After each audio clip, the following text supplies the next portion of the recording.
देखो सर आम दीर्घ 20 वर्ष है एनएचएम कर्मचारी अच्छु किंतु आज पर्यंत भी आम रेगुलर हो पारे जहाँकि आम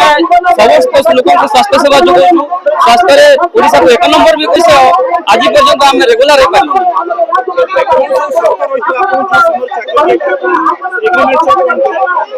आम तो शर्त था जो चाकरी जॉइन कर स्कीमेटिक था किंतु सेमती भी स्कीमेटिक बहुत स्कीमेटिक रेगुलर भी सारी आज पर्यंत किंतु जिते 2022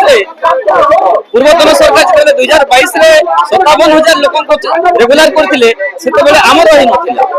आमको से बहुत कथा कही कि तुमर तुमर प्रतारित करते कथा कहीकि आज पर्यंत कर पारे आज्ञा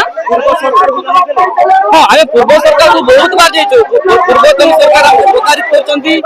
रेगुलर हे कहले किंतु हो पारानी किंतु यही सरकार को आम आशा अच्छी भरोसा अच्छी जेहेतु यहाँ मोहन सरकार लोक सरकार तेणु आम चाहूँ ये सरकार आमको रेगुलर करेंगे जदि न मानवे आम राति दिन पर्यंत ये धारणा देवु मो ना गोपबंधु कर ओएसएमपीके संघर जनरल सेक्रेटरी अच्छी आमर गोटे दाबी जहाँकि